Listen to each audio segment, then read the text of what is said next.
bakibonye ariko ni ukuri Imana yashoboye kunsiga izi icyo yansigiye ariko mu byo yansigiye no kugira ngo bashimire zabane namwe mu gihe Dr. adahari, mu gihe Ngabo adahari, Charita adahari, Nziza adahari, Manzi adahari, Grace adahari.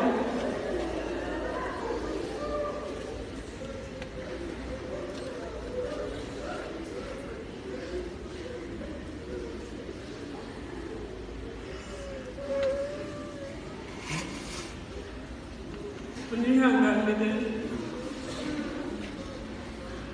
ntabwo nakifuje ko bamara aba bose bavuze batari hano uyu munsi